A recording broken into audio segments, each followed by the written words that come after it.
중국 가서는 또 아버님이 저희를 국정원 요원으로 봐가지고 도망가 버려가지고 어딜 봐서 보험 소송을 잘 할 수 있는데 사건이 없습니다.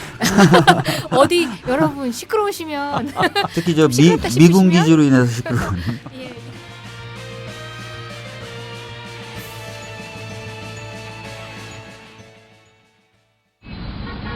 부장님, 대리운전은 뭐 부를까요? 아, 대리운전.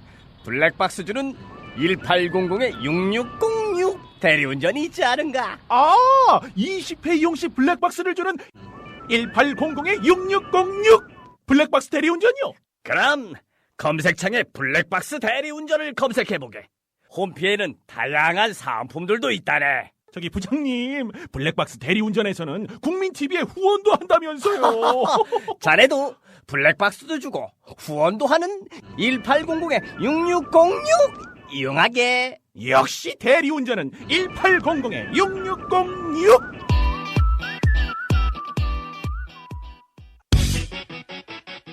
이웃나라 일본 연금 제도는 어때? 2012년 기준으로 일본은 모든 국민에게 기초연금 77만 원을 지급하고 노동자에게는 별도로 후생연금 208만 원을 주고 공무원들에게는 공무원연금 282만 원을 지급한대. 그럼 국민들에게는 기초연금 77만 원에 208만 원을 더해서 285만 원을 주는 거네. 그렇지. 일본은 공적연금만으로 노후생활 70%를 책임져 주는데 우리나라는 사적연금과 국민연금 모두 합해서 노후생활 보장률이 30%밖에 안 돼. 그래?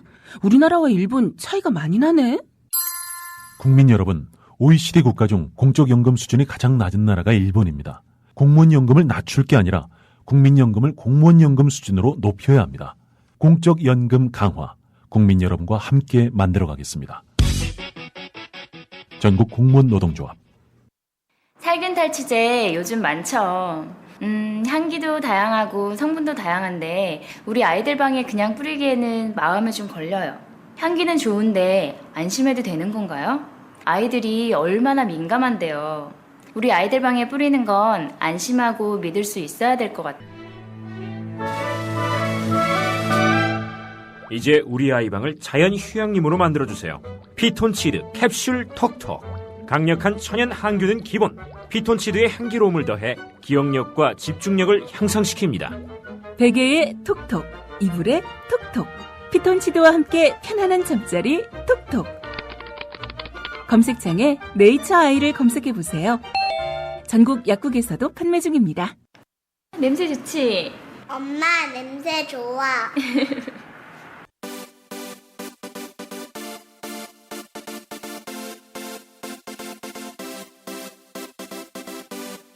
최근 검찰이 민변 소속 변호사 7명에 대해서 변호사협회에 징계를 해달라고 신청한 소식 아실 겁니다. 7명 가운데 장경욱 변호사는 간첩 피의자에게 거짓 증언을 하라고 강요했다는 게 이유였습니다. 그런데 비슷한 사건에서 국정원이 장 변호사의 변호 활동을 가로막은 건 위법이라는 판결이 나왔습니다. 네가 국정원이면 당연히 야 이거 안 와. 너 이름 뭐야 이 새끼야. 생명이라 가지고 협박이나 하고 개새끼들인 거. 아이 개새끼야. 그 사람이 장경욱 변호사예요. 근데 저를 이렇게 징계하는 것은 어떻게 하라는 얘기죠? 변호권에 대해서 무력화하려는 이런 시도가 있습니다. 21세기 대한민국 최고의 문제적 변호사 장경욱 그가 나타났다.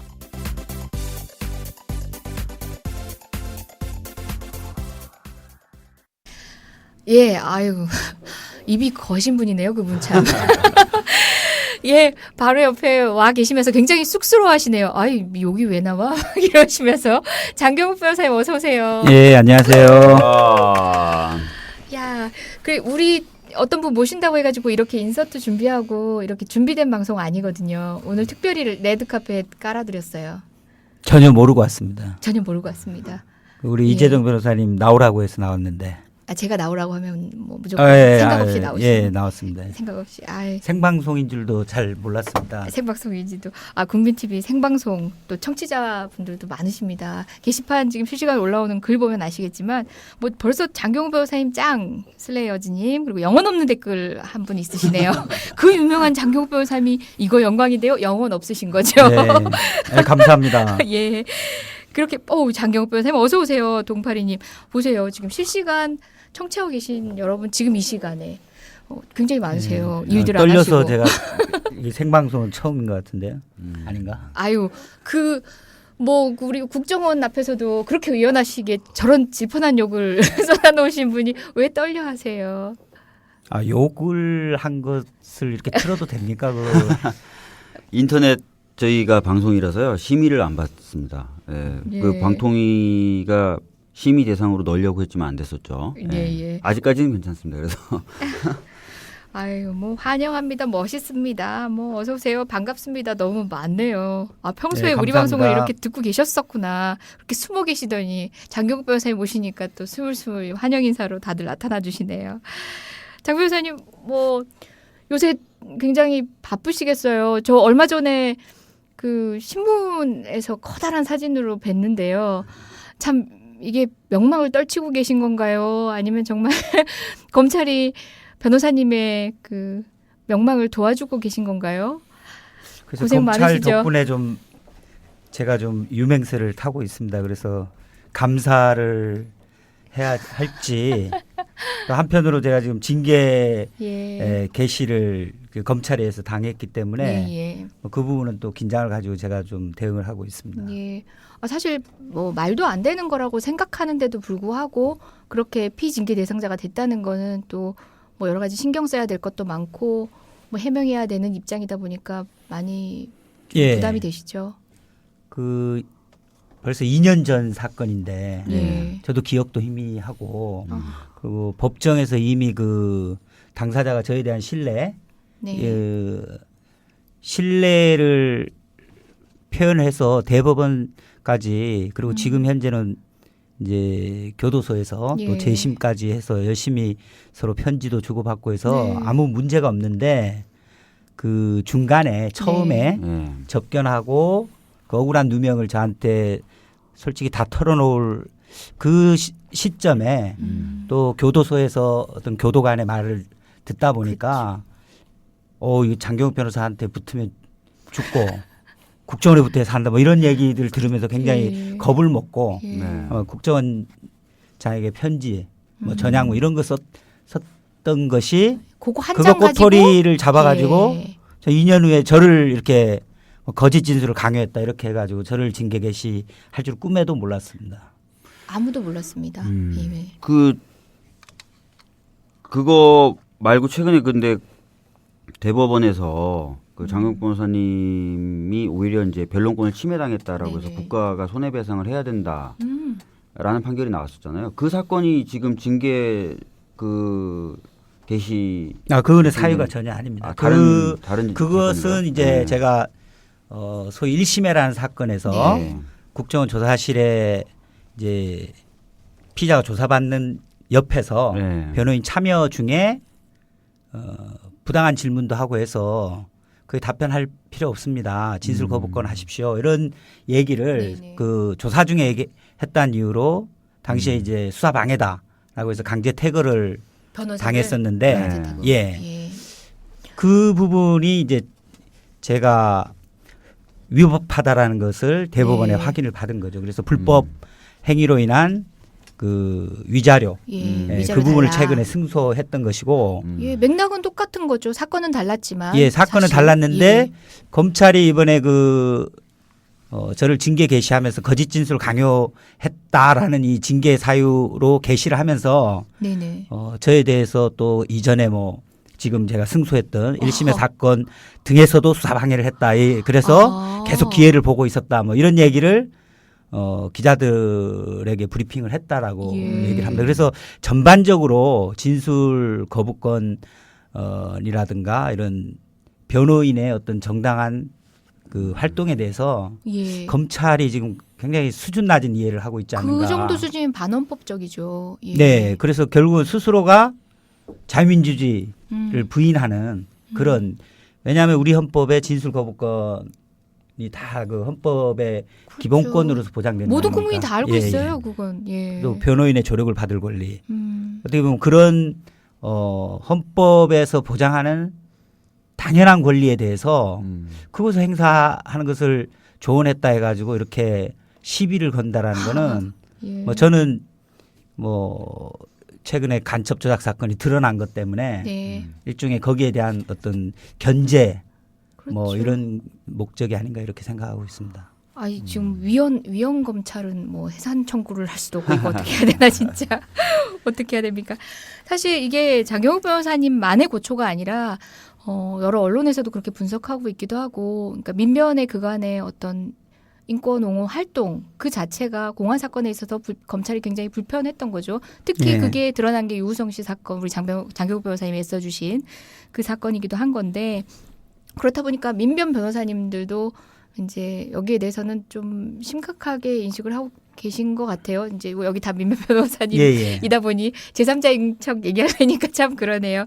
그래서 뭐 적극적으로 어쨌든 대응을 뭐 비단 이런 징계 절차에 대해서 해명하고 이런 것뿐만 아니라 검찰의 그런 의도를 드러낸다든지 되려 검찰이 지적할 바가 없는지를 좀 드러내는 뭐 그런 액션이 준비 중이신 거죠. 우리 중이잖아요. 민변 예. 변호사님들이 많이 그 징계 일곱 군의 우리 그렇죠. 동료 변호사님들이 예. 이번에 징계 개시되면서 굉장히 이제 또 이게 변론권을 지금 침해하는 국가기관이 침해하고 있는 것 아닙니까? 네네. 그래서 이 부분은 변론권을 수호한다는 의미하고 예. 또 어떤 시민이 가지는 변호인의 조력을 받을 권리 그리고 시민들이 누려야 할 집회의 자유에 대해서 사실은 그걸 침해하기 위해서 그 시민의 자유, 집회의 자유 또는 변호인의 조력을 받을 권리를 위해서 또 직업적인 사명으로 일하고 있는 예. 이런 변호사들에 대해서 결국은 공격을 하는 것인데 이것은 단순히 뭐 일개 변호사라든가 민변의 문제 이런 차원이 아니라 예. 우리 시민 전체에 대해서 그리고 우리 헌법 전체에 대해서 어떤 좀 공격을 하는 것이고 네. 이런 것은 장기적으로 아마 공안적인 분위기를 만들어서 예. 뭐 변론권을 위축시킨다든가 또는 최근에 보면 뭐 공안전담 재판부가 필요하다든가 또는 형사소송법에서 특히 예. 간첩 사건 이런 부분에서는 증거법을 완화하고 또는 강제 수사 권한을 쉽게 예. 법원에 영장 없이도 좀 쉽게 여러 가지 뭐 통신을 감청을 한다든가 또는 계좌를 수색하고 여러 가지 좀 증거 수집을 좀 수사기관 입맛대로 할 수 있게 지들 맘대로 예, 그런 좀 포석을 가지고 지금 어떤 민변 내지는 민변 그과 함께 또 이런 활동을 하는 또 예, 민변 예. 회원이 아닌 우리 또 박준영 변호사님 예, 같은 예. 경우에는 또 지금 수사 대상이 수사 돼 대상이 되기도 계시기도 하고 하죠. 해서 예. 전반적으로 좀 우리 시민에 대한 공격이고 우리 헌법에 대한 공격으로 보고 우리 사회 좀 더 뭐 사법 절차 내지는 민주주의의 발전을 위해서라도 좀 다 함께 좀 고민하고 공격에 좀 고삐를 주지 않은 검찰에 대해서 좀 예. 함께 좀 힘을 모아야 될 것 같습니다. 아니 사실 우리 민변이라는 조직이 또 변호사들의 조직이다 보니까 되게 서툴러요. 자기를 피하라는데도 서투르고 자기를 지키는 것도 굉장히 뭐 우리가 우리를 지키는 모양새는 그렇지 않니 하고 되게 소극적인 편인데 스스로 생각한 거죠. 이런 공격은 비단 민변이라는 단체, 우리 개인 변호사를 공격하는 것들이 아니라 우리가 지키고 싶어하는 그런 가치에 대한 전쟁 선포 아니냐. 그런 인식들이 있는 거죠. 그래서 이번만큼은 시민들을 위해서 정말 나서야 된다라는 데 뜻을 같이 하고 있습니다. 우리의 가치를 지키기 위해서 그 말이 참 지금 예. 변호인단을 꾸린 걸로 알고 있는데 어느 정도 규모에 어떻게 변호인단이 좀 꾸려졌는지 좀 말씀을. 그러게요. 변호인 네. 그 영화 같은 거 보면 거기 그 노무현 대통령을 모티브로 한 그 송강호의 변론을 위해서 변호사들이 부산지방 변호사들인가요? 쫙 그 법정 방청석을 다 채우잖아요. 네. 한 그 정도 꾸려놓으셨죠? 많이 지금 꾸려졌습니다. 예, 일단 많이. 아니 그 권영국 변호사님 사건 관련돼서는 변호인단이 좀 일찍 사건이 시작됐잖아요. 네네네. 기소가 그 일찍 최성령하고의 돼서. 그 문제였죠. 그래서 그때도 뭐 한 100분 넘게 변호인단 뭐 하신 걸로 제가 알고 있는데 네. 이번에 그 징계 사건 좀 애매하잖아요. 사실 징계 네네. 사건에 뭐 변호사가 많이 들어갈 수가 없고 저기. 그럴 필요도 없을 것 같기도 한데 하여튼 변호인단이 지금 꾸려져 있는 건 맞죠. 맞죠. 많이 지금 꾸려져. 많은 분들이 물심양면으로 같은 마음으로 예. 걱정해 주시고 예. 도와주시고. 아유. 그 권영국 변호사님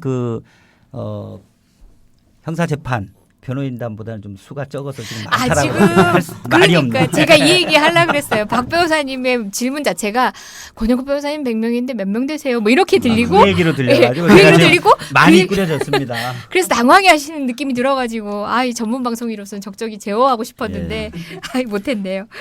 저기 잘해라 그네야님이 글을 올려주셨는데요. 미국에서 라이브 청취 중이시래요. 예. 근데 변호사 중에서 최고로 존경한대요.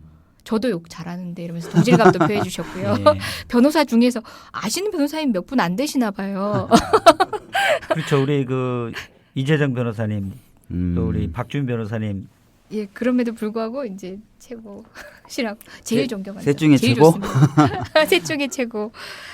우리 그 장경욱 변호사님 평소에도 그 민변에서 활동하시는 거 오래 뵀었고 좀 존경하는 선배님이긴 했는데 정말 소탈하시잖아요. 그렇죠. 변호사님 네. 같지 않은 그런 행보들이 참 많으셔서 소탈하시고 뭘 보고 어쩌면 소탈하다는 얘기를 하시는 거예요? 저랑 어떻게 뭐 시비 거시는 건가요? 아니면 긴장을 하셔서 표현이 그렇게밖에 안 되시는 건가요? 옷을 잘 못 입죠. 아유. 머리가 별로 없고. 왜 그러십니까? 꾸밀 생각을 뭐 별 생각이 없습니다. 꾸미나 안 꾸미나 그게 비슷비슷하다 보니까. 그 민변 변호사님 대부분이 낮은 자리를 찾으시기 마련인데 특히 장경욱 변호사님은 사비를 들여서 일단 사건을 선임하면 저 같은 경우는 입금 여부부터 확인을 하는데 그러시지 않고 이분은 일단은 자기 통장에서 돈을 빼서 사건을 감당하러 가시는 분이세요.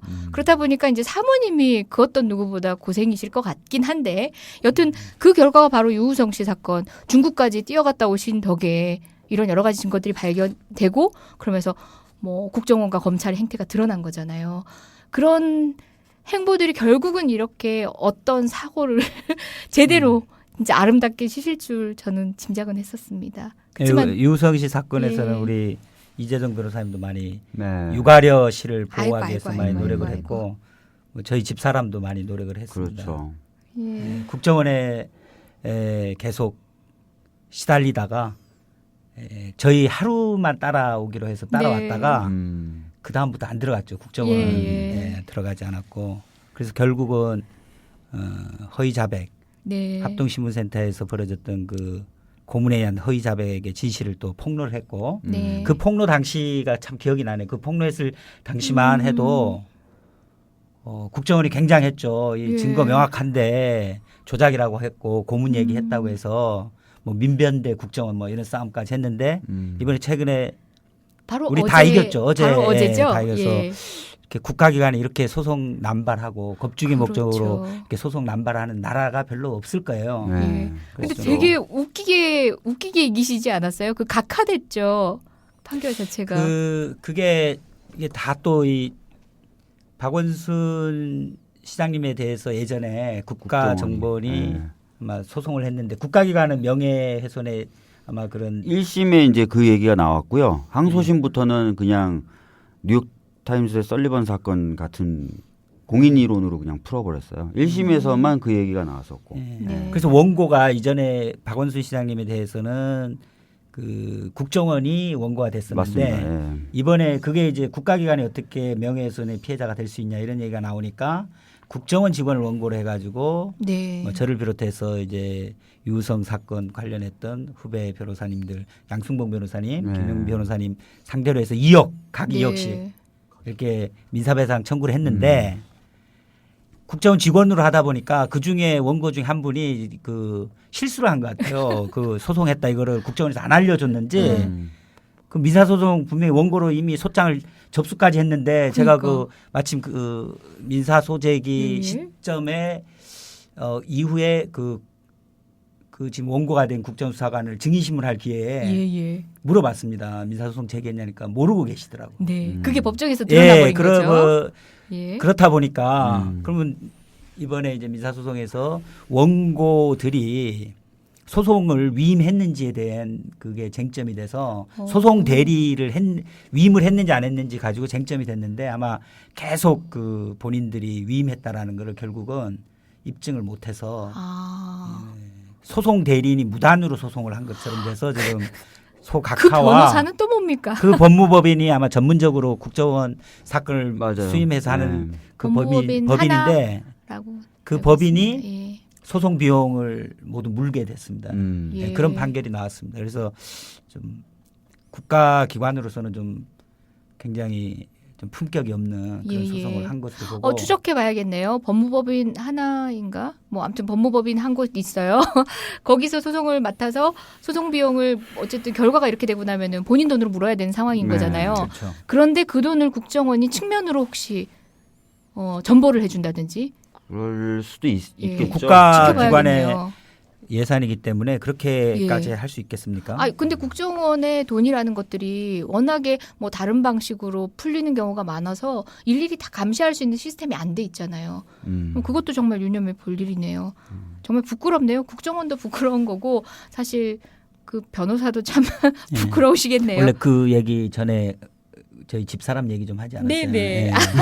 저희 집사람이 고생이 많습니다. 이 자리를 빌어서. 이 자리를 빌어가지고 네. 그동안 고생 많았고 앞으로도 더 고생해 주기를 좀 뭐 미안한 마음으로 얘기를 하고 싶네요. 하고 싶고 어쨌든 믿을 수 있는 가장 힘들 때 우리 이재정 변호사님을 찾았고 제가 또 우리 집사람도 찾았고 지금 생각해보면 아까 욕설 얘기도 나왔지만 그 당시가 가장 힘들었던 때입니다. 유가려를 보호하려고 하는데 유가려를 찾는 국정원 직원들이 뭐 유가려 씨의 지인을 찾아오고 그 당시가 상당히 힘들었죠. 그러다 보니까 욕까지 나오는 뭐 그런 상황이 만들어졌었던 것 같고요. 그런 도저히 이제 눈 뜨고 볼 수 없는 국가 폭력을 보다 보니까 뭐 사비까지는 드리는 것은 아니고요. 주변에 많은 분들 후원을 받아가면서 특히 유성 씨 경우에는 천주교 신부님들이 많은 물심양면으로 저희가 중국에 증거 수집하러 갈 때마다 후원을 해 주셨고 그런 도움들이 모여서 오늘처럼 이제 국가기관에 의한 간첩 조작 사건을 밝힐 수 있는 힘이 되었던 것 같습니다. 사모님 얘기 제가 조금만 더 거둘게요. 비단 뭐 이 사건뿐만 아니고 이제 장경욱 변호사님의 여러 사건들에 있어서 사모님의 도움이 컸던 경우가 많습니다. 그리고 직접 눈물도 흘리시고 되게 어떻게 보면 아이들을 데리고 생활을 한다는 것 자체는 현실이거든요. 그러면은 훌륭한 남편 좋다 이거야. 근데 이렇게 생활을 할 수 있게 기반을 다져주지 않으면 악처가 되기 마련이거든요. 그런데 우리 사모님은 역사인식이나 현실인식이 정말 남다르세요. 그래서 정말 동지 같은 느낌이 집에서는 드세요. 우리가 바가지를 많이 긁죠. 예. 돈 좀 벌어오라. 그거 안 하면 그게 되겠습니까? 형수님에 대해서는 이제 제가 이제 개인적으로는 이제 장경욱 변호사님 대학 후배니까 아끼는 그냥 후배입니다. 사건에 대해서 도와주셨다 이런 정도가 아니라 저희 후배들 평가는 형수님에 대한 평가는 인생을 구해주셨다 이런 평가를 좀 하고 있어요. 그러니까 보면은 평상시 어떤 사건 같이 구체적인 도움뿐만 아니라 그 집회 시위 이럴 때 장경욱 변호사님이 나오실 때도 항상 아이들과 같이 나오고 무슨 행사 같은 때도 항상 나오시고 그래서 그냥 뭐 늘상 조력을 하시는 모습으로 저희들한테는 보여지는 분이시죠.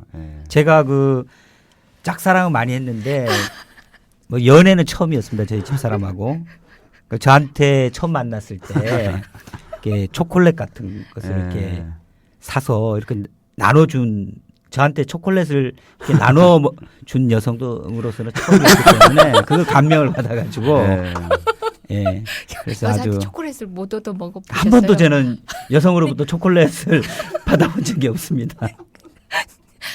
여러 가지로 참 인생을 구해주셨네요. 인생을 구해주셨어요. 초콜릿도 주시고. 아니 이 말씀은 드려도 됩니까? 안 되면 안 된다고 얘기해 주시면 돼요. 그냥 문만 띄우고 말게요. 그 장 변호사님의 인생을 새겨주시는 분 중에 누님도 계시지 않습니까? 근데 이런 얘기하기는 굉장히 제가 좀 부끄럽네요.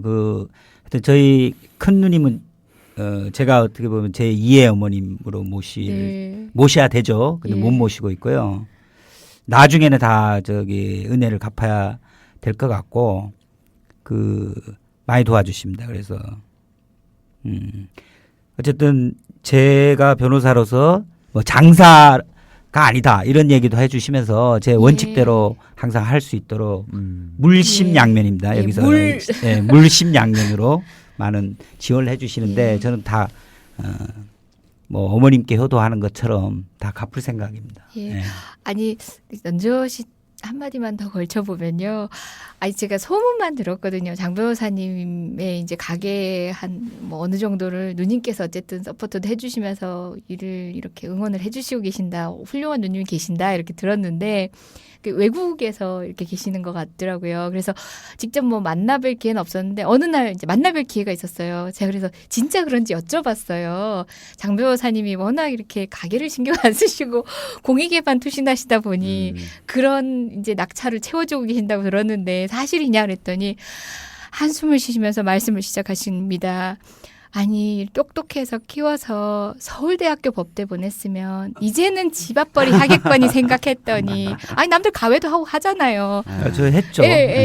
대학 때 하긴 하셨네요. 그럼요. 많이 했죠. 과외 많이 하고. 학생운동 하시느라고 또 좀 서운하셨겠죠. 학생운동을 했지만은 또 집안이 워낙 또 어려웠기 때문에 많이 했습니다. 많이 했지만 성적이 잘 안 올라갔어요. 그래서 항상 죄송하게 생각하고 있습니다. 그래서 또 사법시험을 공부한다길래 합격만 하면 이제 집 앞벌이 하겠거니 생각을 하셨대요. 그런데 또 공익활동하시는 위면 변호사가 되시는 바람에 그래서 또 계속 이렇게 서포트가 필요하시게 됐다. 그래서 옆에 변호사님들이 그러셨죠. 누님 동생만 구제하신 게 아닙니다. 이 나라 민주주의를 위해서 그 돈을 쓰신 겁니다. 이렇게 해드렸는데 너무 사생활을 얘기하시는 것 같고요. 누구보다 자랑스러워하셨어요. 바로 그 가족분들이 누님 굉장히 그때 자랑스러워하신 것 같더라고요. 사건이 많습니다. 예. 사건이 많고 저는 직접 뭐 수임료라든가 이런 거 또 수임 계약 직접 다 설명하고 하고요. 그 과정에서 제가 좀 수임료와 관련해서 잘 협상을 못하는 것 같습니다. 그렇지만 어쨌든 열심히 의뢰인을 위해서 하려고 그러고요.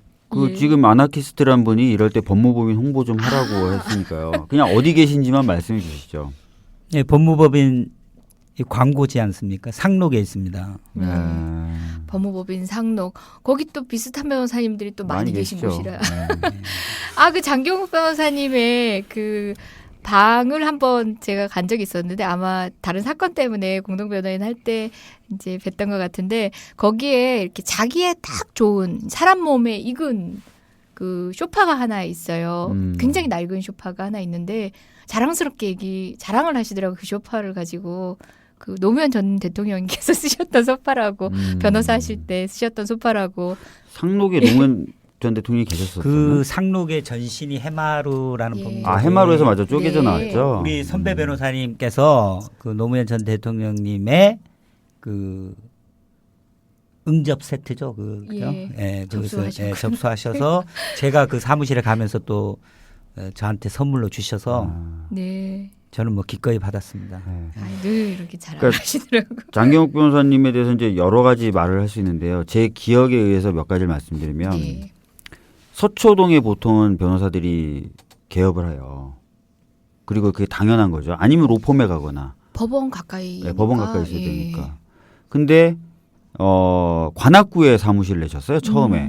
맞습니다. 그래서 왜 그러냐고 다들 궁금해했었는데 그 당시 관악구가 무변구였어요.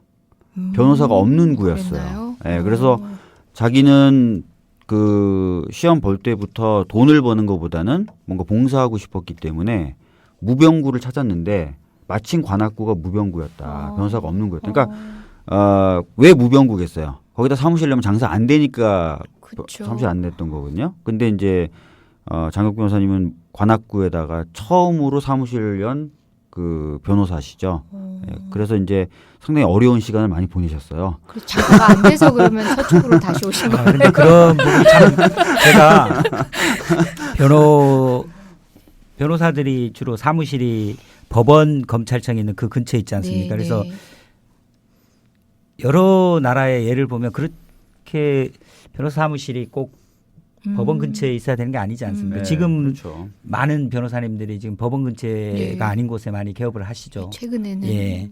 그래서 그 당시에 이제 연수원에서 그런 아이디어를 얻었고 그 남들처럼 하는 것보다는 좀 독특하게 살아보려는 이게 제 좀 꿈이 있었어요. 그래서 하다 보니까 뭐 동네 변호사 이거 괜찮지 않습니까?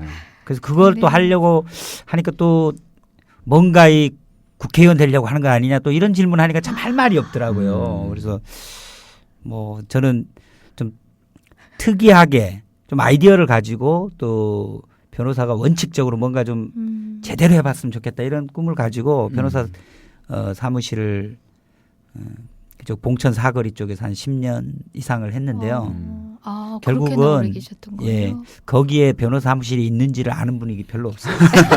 그래서 후배들은 알아가지고 그래서 교대 쪽으로 다시 선배님들 계시는 법인 구성원으로 들어왔습니다. 그러니까 사실은 그때 관악구에 계셨을 때 그 후배들은 많이 알았고 그래서 이제 어떻게 보면 이제 그 학생운동하는 후배들 한참 아래 학번들도 많이 챙겨주셨었어요. 예. 그리고 도림천 살리기 모임이라고 관악구에 그 주민 모임이 있었는데 네네. 거기서도 이제 큰 역할을 하시고 그 사회학 서점이 다 없어지는 분위기잖아요. 네. 근데 관악 그 녹두거리라고 하는 그 옛 예. 거리에 그날에 오면 예. 그 서점 살리기를 위해서 또 많은 역할을 하셨고 그런 역할을 이제 충분히 하시고 관악구에 다른 변호사가 개업을 하는 걸 확인하시고 확인하시고 이제 서초동으로 들어오시는. 예, 그냥 무변천으로 다시 버리기에는 안타까우셨나 봐요. 확인하시고 이제 옮기실 거예요? 근데 이때 후배들이 좀 장경욱 변호사님 다음으로 이제 변호사가 되는 이제 후배들이 좀 있었는데 그때마다 이제 아마 그 얘기를 하셨던 걸로 제가 기억을 해요. 이왕이면 로펌 같은 데 들어가는 것보다는 변호사 할 거면 좀 무병구나 이런 데 좀 찾아가서 해라라고 말씀을 많이 하셨던 것 같아요. 근데 본인의 이제 모습이 너무 힘들게 보이니까 오히려 그 얘기를 듣고 많은 사람들이 겁을 냈던 것 같아요. 동네 변호사 하는 게. 근데 요즘은 굉장히 흔한데 어떻게 보면 동네 변호사 개척자시죠. 그럼 박주민 변호사님이 변호사가 되던 당시에도 어떤 조언을 제가 이 관악구 사무실에 예. 아르바이트는 아니고 짜장면 제가 돈을 안 주기 때문에 점심 한 끼 자주 우리 사무실에 와서 우리 제 일을 많이 도와줬습니다. 네, 사무실 지키고 그랬었어요. 예. 연수원 들어가기 전에. 연수원 들어가기 전에. 예. 그러면 어떻게 보면 또 박주민 변호사님이 이렇게 민변 와서 이렇게 활발한 활동을 벌이시는 데는 또 큰 귀감이 된 선배님이시겠어요. 그러니까 많은 후배 변호사들한테 귀감이 되죠. 저희 학교 출신 변호사들 중에는 가장 어떻게 보면은 제대로 된 모습을 보여주시는 선배님이세요.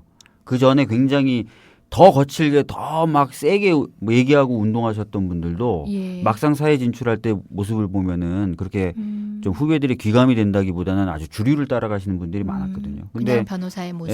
근데 오히려 학창 시절에는 참 약간 우스운 친근한 모습을 보여주셨던 분이 졸업하고 나서도 계속 어떻게 보면은 그 바른 길을 보여주시고 계신 분이죠. 많지 않아요. 이런 선배님들이. 원래 여기 이런 얘기 계속 하는 겁니까? 예. 너무 옛날 얘기를 하고 너무 우리 박주민 변호사님하고 그 개인적인 얘기를 많이 하는 것 같아요. 아니에요. 그걸 통해서 장 변호사님은 지금 왜 어떻게 저런 모습이시게 됐냐는 얘기 궁금해하시는 분들에게 대답해 주신 거거든요. 그리고 이게 있어요. 간첩 사건이라고 해서 요즘에 굉장히 유명해졌는데 이게 최근에만 이 사건을 하신 게 이런 사건을 하신 게 아니거든요. 그쵸. 굉장히 오랫동안 이 사건을 쭉 해왔고 국가보안법 사건들에 대해서 이제 민변조차도 많은 관심을 안 기울일 때도 꾸준하게 관심을 가지시면서 후배들을 이제 국가보안법을 연구하고 간첩 사건을 맡는 후배들을 키우기 위해서 무던히 애를 쓰셨던 부분도 좀 조명이 돼야 되는데 최근에 문제들만 너무 조명이 돼서 간첩 사건을 막기 위해서 후배들을 키우셨다. 이러면 또 적들이 그 부분을 따가서 엉뚱하게 또 사용하는 게 아닐지 참 그런 생각도 드네요. 저는 이제 간첩 조작이 있다라는 거를 네. 알게 된 이후부터 네. 주변에 간첩 조작 얘기를 많이 했습니다. 사람들이 잘안 믿었죠. 잘 안 믿어요. 잘 안 믿어요. 아, 이게 참. 그래서 술을 많이 마셨죠.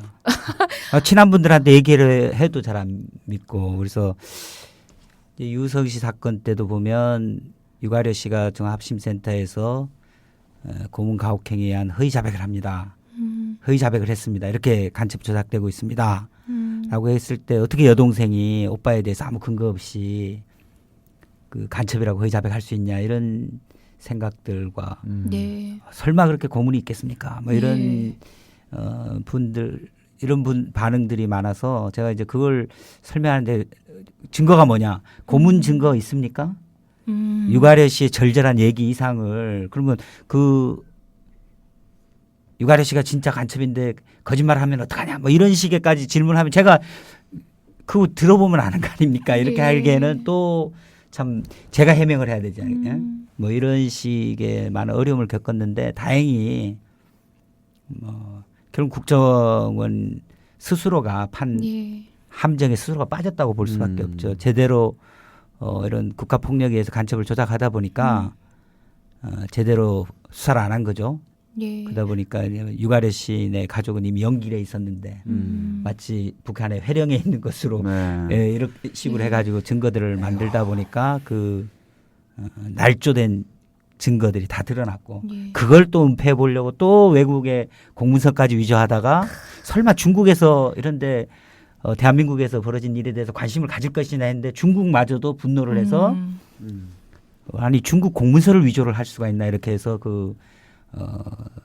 중국 대사관이 법원에 회신을 하면서 중국의 공문서를 위조한 형사범들을 엄벌에 차라 이런 또 회신을 했죠. 그러면서 진실이 지금 드러났습니다. 그래서 저는 그런 것들이 우리 한국 사회 발전을 위해서 소중한 어떤 일들을 제가 좀 했다라고 해서 그런 점에서 굉장히 저 스스로 뭐 자긍심을 가지고 있습니다. 만일 이 사건이 장 변호사님께 오지 않고 그냥 뭐 국선 변호사에게 갔거나 다른 변호인이 했으면 그분의 말이나 수사 기록의 증거 뭐 이 정도에서 대한민국 내에서 해결됐을 문제인데 사실 중국까지 갈 거라고는 공안 기관도 상상을 못했을 거 아니에요. 이 변호사들이 중국까지 가서 이런 걸 다 확인해 올까나 그렇죠. 생각하고 뭐 각종 증거들이 그냥 대충 어설피 만들어졌었던 거죠. 근데 그런 거 보면 변호사로서 굉장히 좀 시야도 좁았고요. 저 스스로도 또 활동 범위도 법정 이외에 뭐 활동에 대해서는 스스로 별 생각을 안 했고, 근데 이 사건에서는 유성 씨가 계속 연길에 제 아버님 계시고 연길 집에 증거가 있다. 증거가 있다. 사진 가족 사진이 있다라든가 또는 연길 집에 또 그 아이폰으로 촬영한 앨범이 있다. 여러 가지를 얘기를 했습니다. 거기에 또 이러저러하게 이제 수사 기록을 보면서 저희가 조사를 해야 되는 어떤 당사자의 요구와 또 우리가 검증해 볼 이런 것들이 계속 필요성이 제기됐고 그런 것들을 용기 냈죠. 왜 용기를 내야 되냐면 어떤 사건이 있을 때 유성 씨만 간첩이라는 게 아니에요. 유성 씨 아버지도 보위부에 인입됐다. 가족이 전체로 보위부 인입됐다 이랬을 때 그 아버님하고 통화를 해야 되는데 유성 씨는 감옥에 있고 이 통화하기가 이 보위부에 인입된 분이다 보니까 얼마나 또 중국에 이걸 전화를 이거 드려야 돼 말해야 돼 이게 도청이 돼야 안 돼 뭐 이런 여러 가지 고민 끝에 용기를 조금씩 냈는데 이제는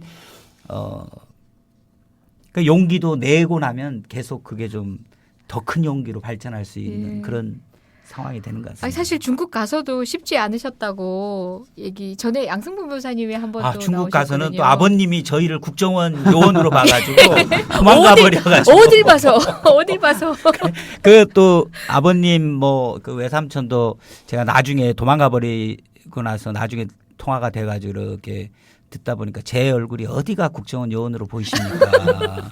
그렇게 말씀하셨어요? 예, 우리 양승봉 변호사나 김용민 변호사님은 요원으로 보이는데 우리 장 변호사는 절대 요원 안 보였다. 또 이런 얘기를 저한테는 그렇게 하시더라고요. 아니 왜 굳이 또 확인을 하셨어요? 가슴 아프게. 그러니까 그때 전화를 하더라도 항상 이분들 역시나 굉장히 저희에 대한 경계심 이런 게 있었고 나중에 알고 보니까 그 이가래 씨의 네. 지인인 그 연길에서 같이 있었던 언니, 네네. 언니와 이 아버님은 계속 통화하면서 그러다 보니까 그분들조차도 우리의 상황에 대해서 이해하는 것들이 그러니까 예. 어떻게 서로 문화가 다르지 않습니까? 네. 그러니까 정보에 대한 이해력 이런 게 있다 보니까 저는 사람을 잘 믿습니다. 그래서 네. 설마 우리를 이렇게 저기 안 믿고 그래서 우리를 약속을 한 모임에 그 만남이 그 전날은 만났는데 예, 만났던 분들이 갑자기 사라지신 그 다음 날 거죠. 약속을 하고 사라져서 저희는 그때 뭐 별의별 생각 다 했습니다. 저희를 미행해온 뭐 기관에서 이 뭔가 이 저희가 진실을 밝히고 있으니까 또 다른 회유 차원에서 또 만나가지고 이렇게 설득하고 있지 않냐 뭐 네네. 별의별 생각이 다 들더라고요. 그 제가 전에 들었을 때는 그렇게 현장에 이렇게 가시는 거 그런 걸 이제 예전에 뭐 일본 쪽에 예. 간첩 사건 뭐 이럴 때 이제 이석태 변호사님이나 이런 분들하고 가셨던 그런 경험도 뭐 바탕이 됐다. 예. 뭐 이렇게 말씀하셨던 것 같은데. 그게 이제 과거에 제일동포 유학생들이 또 한국에 모국 유학을 왔다가 그분들 한국말 배우고 우리 조국에 대해서 알고자 왔다가 또 그분들 일본의 경우에는 또 네. 여러 가지 뭐 이 조총련이라든가 이런 네. 것들이 사실은 접촉도 환경적으로 쉽고 있다 정보도 보니까. 얻기 예. 쉬운데 뭐 그런 분들을 간첩 조작하는 일들이 과거 뭐 3, 40년 전에 그렇죠. 많았습니다. 그래서 그분들의 재심을 위해서 이제 일본에 가서 그분들 만나서 그분들은 한국이 이렇게 변화 발전하고 있다, 민주주의가 발전하고 있고 과거사 문제를 해결하기 위해서 노력하고 있다 이런 걸 안 믿으시더라고요. 근데 저도 안 그분들이 이제 그분들은 사실 일본에 뭐 증거가 있는 것 아닙니까? 네. 그러니까 그분이 뭐 예를 들면 상부선이 일본의 누구다 뭐 예를 들면 이런 식의 얘기도 하고 하다 보니까 이게 한 3, 40년 후에 이제 재심을 준비하는데 일본에 증거가 있는 거예요. 그렇죠? 네. 그러다 보니까 이제 이번에 유성 씨 사건에서도 연길에 증거가 있다는데 연길 가야 되는 거 아닙니까? 예. 일본도 갔었는데 일본도 갔었는데 연기를 뭐 더 그런 내보자. 것들이 또 하나의 일이 되려니까 이게 우연이자 필연이겠죠 이런 게. 예, 또 그런 경험들이 또 소중한 경험들이 일본에 가서 증거 수집하고 또 당사자들 또 그 가족들 만나는 그 경험들이 이번에 이제 유성 씨 사건에서도 그대로 또 제가 따라 할 수 있었던 그런 그거를 이제 됐습니다. 김용민 변호사가 배워와 가지고 요즘에 무슨 사건만 있으면 무조건 현장을 가더라고요. 지난번에 김어준 그쵸. 주진우 사건 때도 네, 저희가 마지막에 관악산. 그냥 젊은 피로 해서 네. 수혈을 했더니만 저기 북한산을 다녀오셨더라고 밤에. 관악산이 아니라 북한산이죠. 북한산을 갔다 오고. 오더라고. 그걸 배우셨어. 잘 배워왔죠. 본인이 그 장혁 변호사님과 같이 유우성 씨 사건을 하면서 배우게 됐다. 이렇게 얘기를 네, 하더라고요. 맞습니다. 네. 그 장 변호사님 여기 밑에 응원 주시는 댓글들이 많이 올라왔어요. 네, 작동진 감사합니다. 부님 그리고 또 사진을 엄청 올려주셨는데 예. 어떤 사진은 굉장히 본인도 마음에 드실 정도로 굉장히 저희 날카로운 집사람이 이미지로 나오기도 했어요. 이 사진 볼 때마다 항상 근육을 어떻게 하라 이렇게 얘기하는데 예. 제 마음에 드는 사진이 하나도 없습니다. 훌륭하신데요, 왜요? 되게 멋있어 보이세요. 날카로워 감사합니다. 보이시고 그냥 늘 푸근한 선배님 같았는데 지금 올려주시는 사진들은 하나같이 정말 변호사 같으세요. 올린 글 중에 재밌어서 제가 소개해드리고 싶어요. 약속 꼭 하셔야 돼요. JIS0359님, 장경욱 변호사님 진정한 애국자십니다. 요즘 천연발모제 당금 중인데 3개월 후에 나눔하시겠대요. 예, 국민 TV로 연락하시면 제가 전해드리겠습니다. 그 머리 숱이 계속 없어지고 있지 않습니까? 그런데 제가 저희 집사람 만나기 전에 이 스트레스를 많이 받았어요. 그래서 이제 머리와 관련돼 가지고는 그 여러 가지 비법들을 제가 주변에 소개 많이 받아가지고 우리 박준 변호사 좀 안타깝지만은 알로에를 머리에 바르면 머리가 난다는 얘기를 들어가지고 한참은 제가 알로에를 머리에 이렇게 해서 이렇게 알로에를 하여튼 바르고 그걸 또 이 수건으로 이렇게 해서 아침에 일어나 보고 그래서 저는 머리가 난 것 같더라고요 거울에 보니까. 근데 한참 만에 어떤 친구 만나면 아, 너 지난보다 머리가 더 빠졌네. 이런 얘기 들을 때마다 그렇게 노력했던 것들이 물거품처럼 사라져버리고. 아, 저희 시사 방송 아니고 갑자기 건강 방송 된 것 같아요. 아침 방송 느낌 나는데 일단 이 노하우는 저희 잠시 쉬는 동안 두 분 주고 받으시고요. 저희 2부에 다시 뵐까요?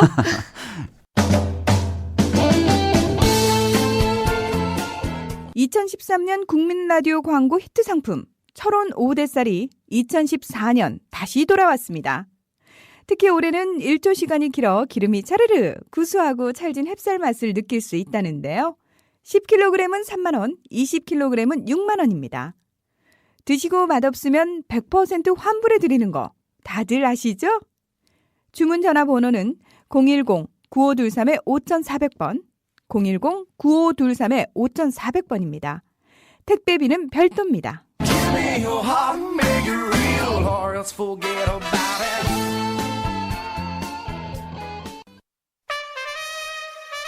국민 라디오 개국부터 지금까지 쭉 우리 대리운전 1호사사 941 국민 대리운전 이번엔 꼭 국민 대리운전을 오로리 대리 운전은 꼭 국민 대리운전 공정언론 국민TV와 끝까지 함께하겠습니다.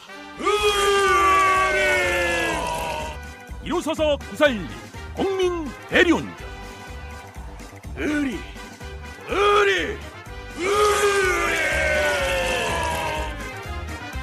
1호사사 9411 국민 대리운전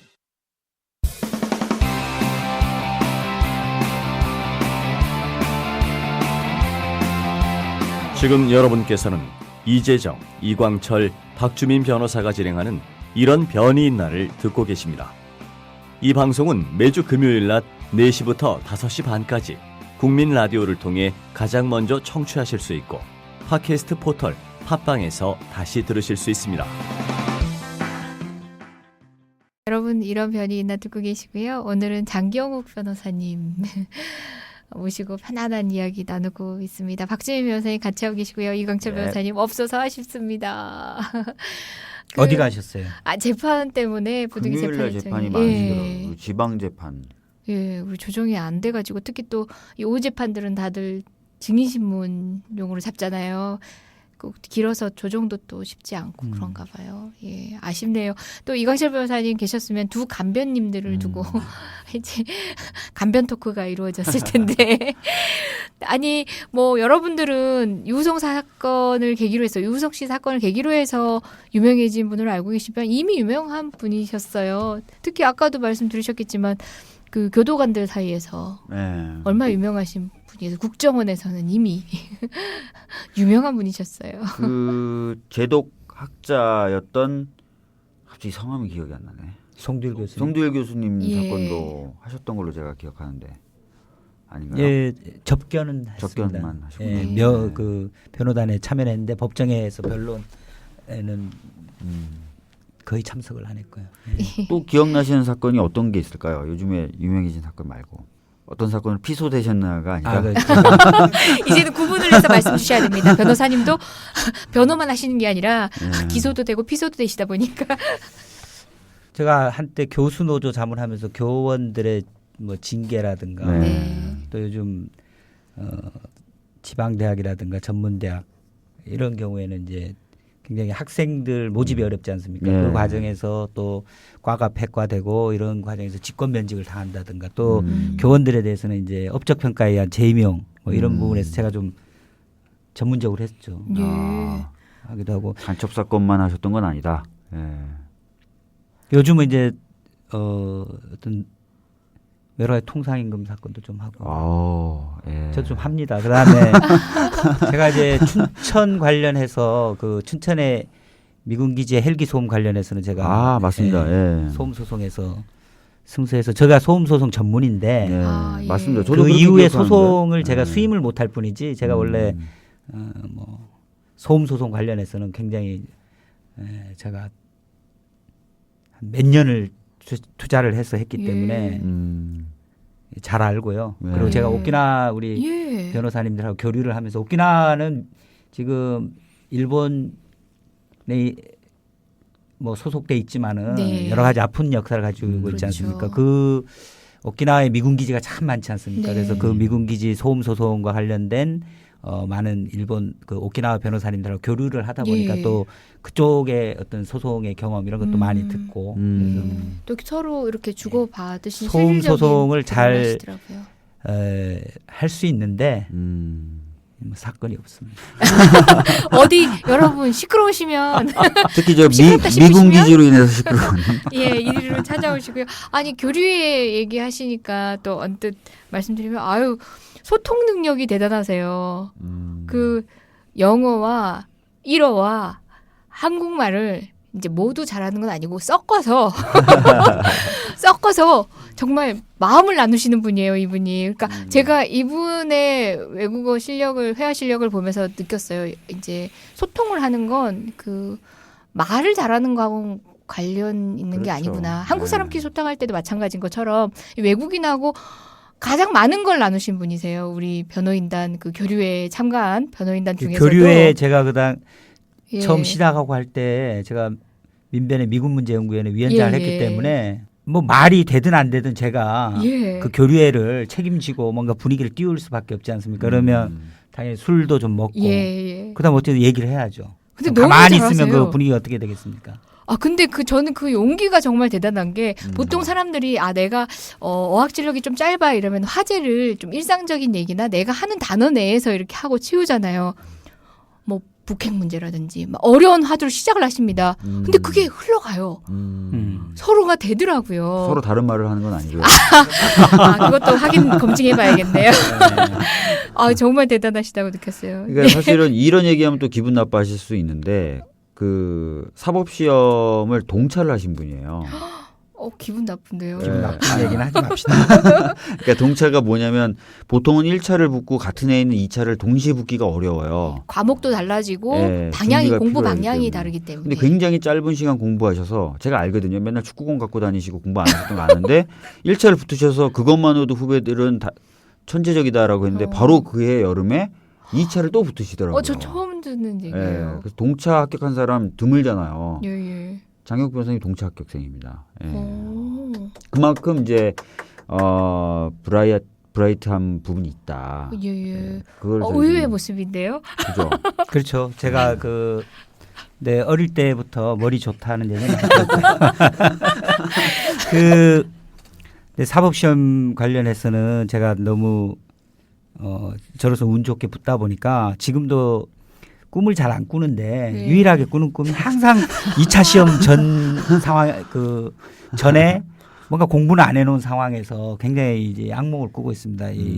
그러니까 시험을 너무 근거 없이 운 좋게 붙어버려도 또 상처가 있습니다. 깊은 상처가 있기 때문에 뭐 그게 어쨌든 좋은 것은 아니고 노력한 만큼 거기에 따라서 이렇게 해야 되는데 운이 좋았던 것 같습니다.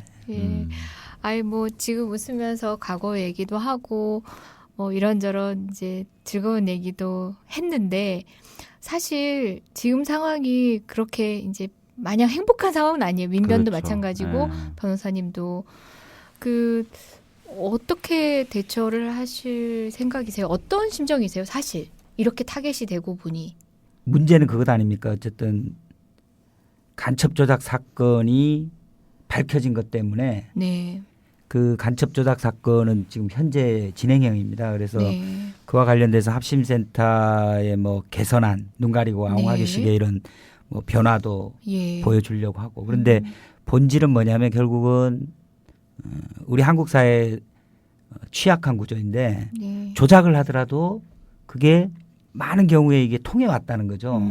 그리고 여기에 대해서 이의 제기를 하니까 지금 어떻게 보면 정말 벌떼 같은 공격으로 뭔가 고립시키려고 하는 것 아닙니까? 그래서 뭔가 여기 저기 지금 국가기관이 품격이 없게 지금 저는 공격을 하는 것으로 보여지는데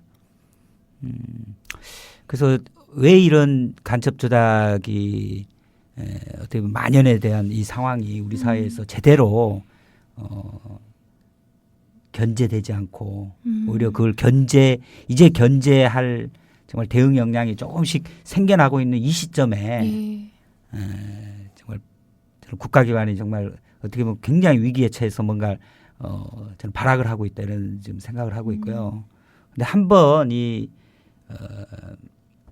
빛을 본 것 아닙니까? 빛을 봤다는 건 뭐냐면 굉장히 과거 우리 사회가 굉장히 민주화됐다 이렇게 얘기하지만은 뭔가에 그 짓눌려 있는 그게 있습니다. 누구도 자유로울 수가 없고 그게 아마 우리 한국 사회에서는 메카시즘이 여전히 저는 횡행하고 있고 이게 분단의 비극이고 그리고 그와 관련돼서 뭔가 문제를 제기하는 경우에는 사회적으로 굉장히 매장되기 쉽고 공격받기 쉽고 그런 우리 사회의 어떤 현실인데 그걸 제가 어쨌든 정면에 맞서서 지금 어쨌든 저항을 하고 있다라고 생각을 하고 있고요. 저는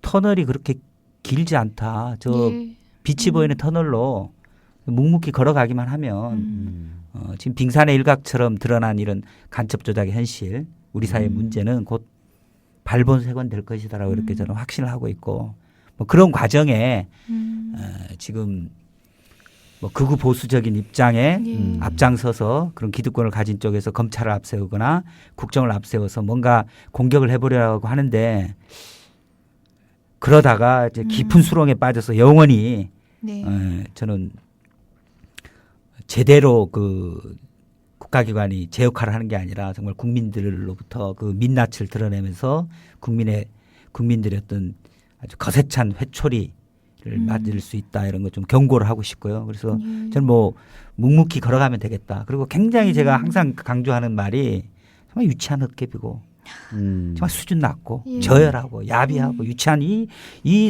것에 대해서는 우리 자존심이 있는 한에서는 이게 지금 그 자존심에 대해서 뭔가 이렇게 근거 없는 공격을 해오는 데 대해서는 우리는 뭐 당연히 저항해야 되는 거 아닙니까? 그리고 우리 힘이 굉장합니다. 스스로의 힘이 굉장한데 뭔가 좀 위축되고 그런 어떤 공격을 받는 사람들에 대해서 같이 연대하고 이런 부분들이 좀 우리 사회가 취약하다. 그게 여전히 메카시즘에 가히 눌려 있는 우리 사회의 현실이고 그런 어떤 어두운 메카시즘의 장막을 좀 벗겨버려야겠다라는 생각이 있고요.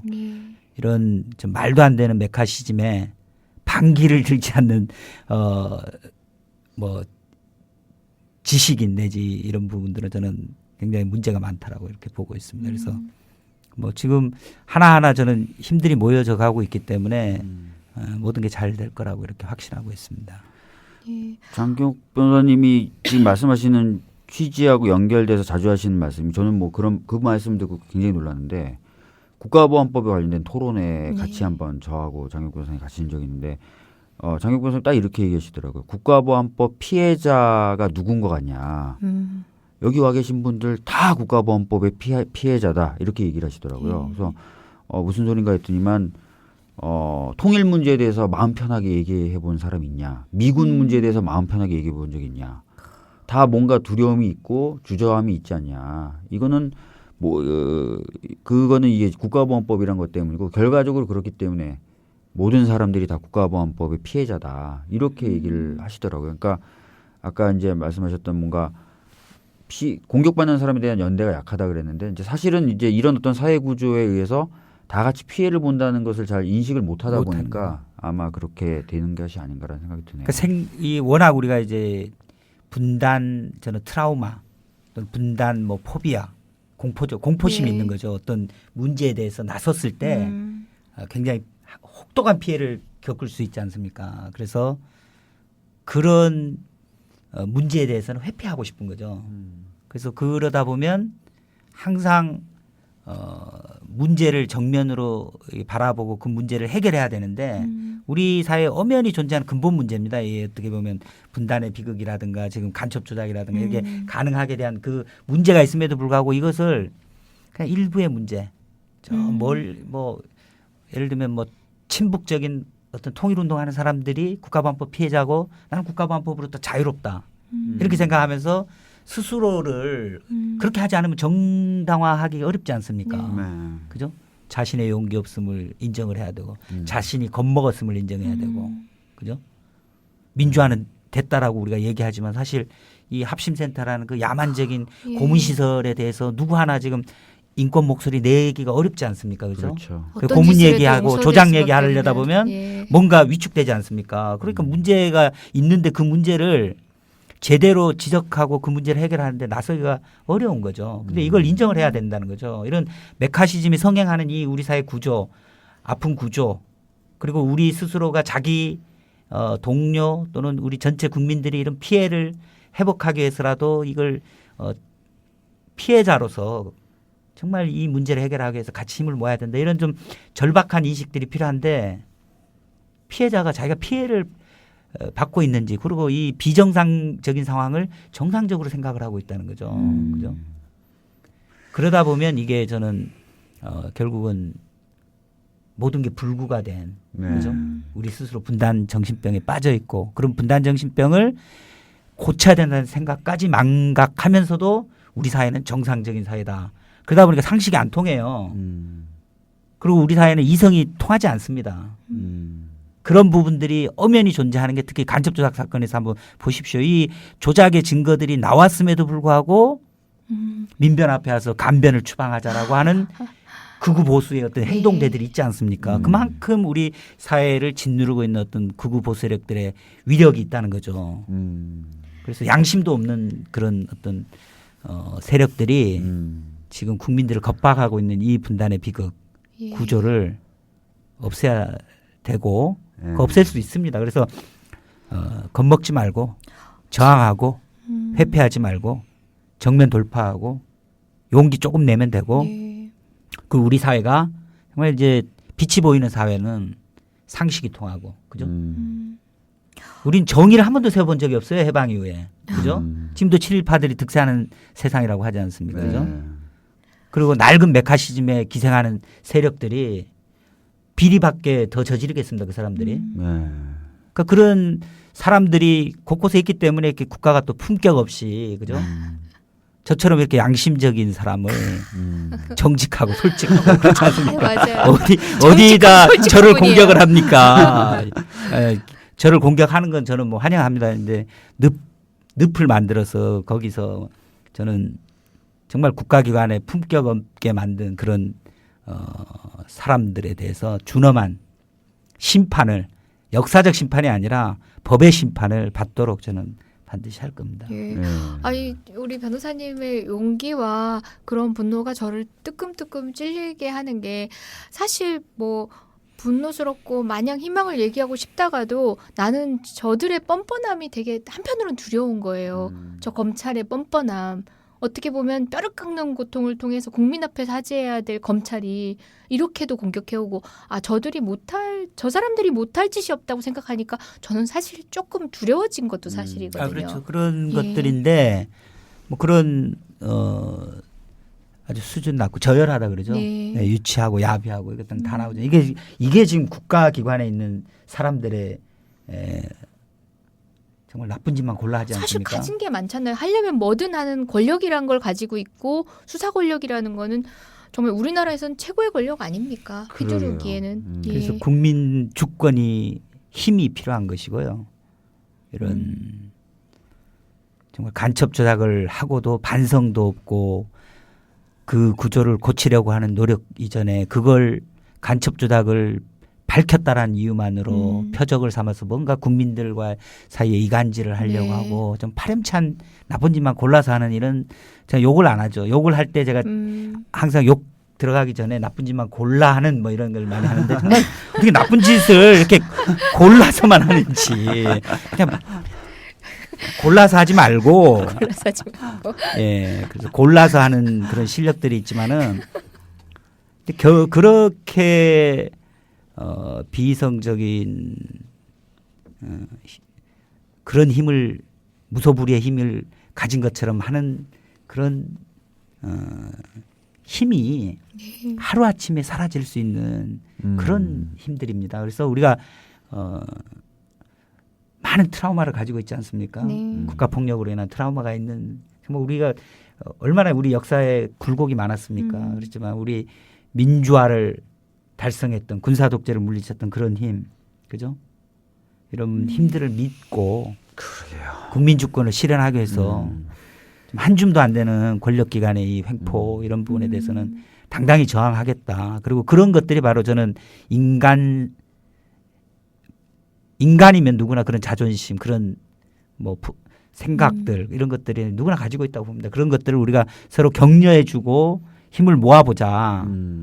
그래서 용기를 조금만 내고 같이 힘을 모으면 저는 지금이 어떻게 보면 지긋지긋한 이 정말 뭐라고 그러죠? 그 레코드도 옛날 LP? 아주 그 낡은 레코드판과 같은 이런 네. 종북몰이 뭐 이런 메카시즘 이거 빨리 추방해야 될 것 같습니다. 그래서 극우 보수 세력들이 감히 간첩 조작을 하고 나서도 민변 앞에 와가지고 오히려 더 떵떵거리면서 예. 시위를 하는 이런 정말 준동하는 일을 우리 사회에서 빨리 추방을 해야 된다고 보고 있습니다. 사실 국가보안법 얘기가 얼마나 오랜 시간 얘기가 그러게요. 나왔었어요. 그리고 또 이제 한번 뭐 폐지 논의가 나오고 다시 그때 제대로 되지 못하면서 또 그 명맥을 계속 꾸준히 이어오고 있다가 사람들은 이미 국가보안법 폐지라는 논제 자체가 조금 지쳐가는 그런 상황이었는데 그게 결국은 지금 다시 살아나서 헐헐 타오르고 있잖아요. 정작 정당해산 사건에서조차도 국가보안법 폐지라고 한 것 자체가 이제 종북의 북한의 주장을 따라하는 것인 것처럼 계속 인용이 되기도 하고 국가보안법 폐지 주장 자체가. 그래서 지금 그 구조를 저는 이제 그 국가보안법 피해자가 우리 국민 누구도 자유로울 수 없다 이런 얘기해서 우리 자기 스스로가 피해자로서 국가보안법의 어떤 피해자로서 인식이 필요하다고 했는데 제가 이제 2004년도죠. 그때 이제 열린우리당이 다수당일 때 마치 국가보안법 폐지할 수도 있었는데 뭐 못했다 이런 식의 인식을 가지면 다시 어떤 그와 비슷한 야당이 잡으면 쉽게 되는 것으로 이렇게 착각할 수 있다고 봅니다. 이거는 그 구조가 아니라는 거죠. 그죠? 그런 구조가 아니라 정말 분단이라는 그 비극 거기서 나오는 우리 사회의 어떤 아주 극우보 세력이 기득권을 항상적으로 누릴 수 있는 그 거대한 구조 속에 있기 때문에 우리 스스로가 그 대응 역량들을 키워야만이 가능한 겁니다. 그런데 우리가 워낙 이 겁을 많이 먹다 보니까 스스로가 싸우고 스스로가 역량을 가지고 스스로가 지금 국가폭력 특히 국가보안법의 문제나 간첩조작의 문제를 막기 위해서 노력하기보다는 어떤 야당이 있으면 할지 않을까 이게 유행을 바라는 식이 돼버린 거죠. 그러다 보니까 당장 눈앞에 있는 합신센터 탈북자들을 상대로 한 간첩조작이 벌어지는 합신센터의 문제에 대해서는 우리는 문제 제기를 잘 못하고 있는 이런 저는 좀 약간은 스스로의 역량을 키우고 역량들을 모아나가는 이런 부분에 소홀히 할 수 있다 보니까 자꾸 국가보안법 문제는 다 해결된 문제 아니야 쉽게 해결될 수 없는 문제로 착각을 하고 있는 그런 부분이 있다라고. 아니 뭐 정치가 중요하고 대통령이 참 중요한 건 알지만 대통령이 바뀌었다고 해서 모든 걸 해결해 주는 것들이 아니라 우리가 지금도 싸워 나가서 하나씩 바꿔 나가야 될 것들이 우리가 역량을 축적해 나가야 될 오늘의 싸움이 있다는 그런 말씀이신 거죠. 그 김대중 대통령께서도 국가보안법의 가장 피해자고 노무현 대통령께서도 국가보안법의 가장 큰 피해자 아닙니까? 그죠?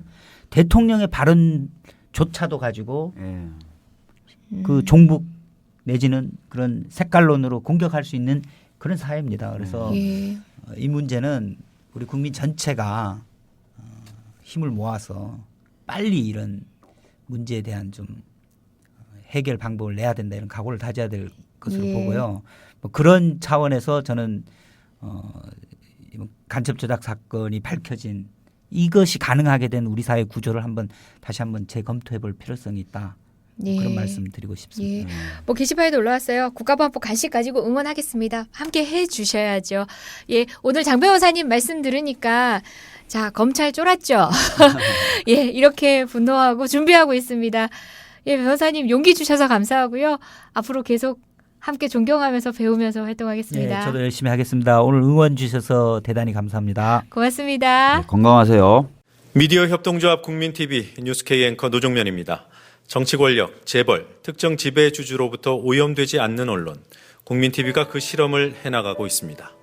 이런 언론이 지속 가능하다면 다른 여러 언론도 따라올 것입니다. 닻을 올린 국민TV, 순항하도록 힘을 실어주십시오.